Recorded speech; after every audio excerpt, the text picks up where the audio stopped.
Narconon Arrowhead back in the headlines again tonight. We have been closely following the drug treatment facility's recent troubles, including 3 patient deaths and the lawsuits that have followed. Well, now Narconon CEO and several of its employees have lost their counseling certifications.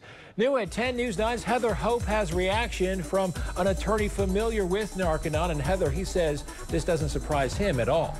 Right, Carl, doesn't surprise him a bit. Narconon has been embedded in controversy from its rehab methods all the way to its ties to Scientology. I talked with the attorney representing families for 3 of Narconon's most recent deaths, and he had some insight into why counseling certifications may have been revoked. I couldn't begin to tell you the stories I've heard about what goes on down there. And attorney Gary Richardson says he's heard plenty of them. They say they have 76% success rate. There is no way.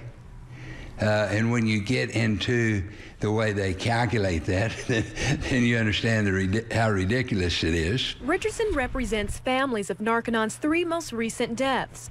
All 3 filed wrongful death lawsuits against the Narconon Arrowhead Rehabilitation Facility near McAllister. The families blame the staff. It was a joke to even think they had counselors to begin with.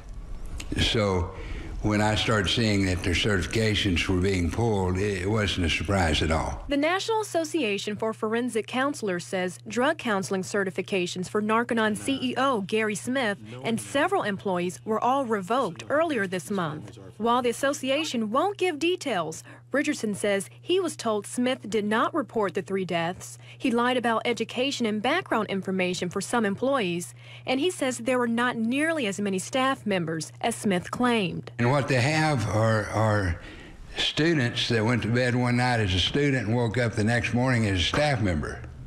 They're still drug addicts. But I think all this helps prove the point that we've been making now for some time. I called the Narconon facility, but no one who could comment directly on the certification was available. The Narconon Center in Quebec, Canada, had its charitable status revoked last month. Carl?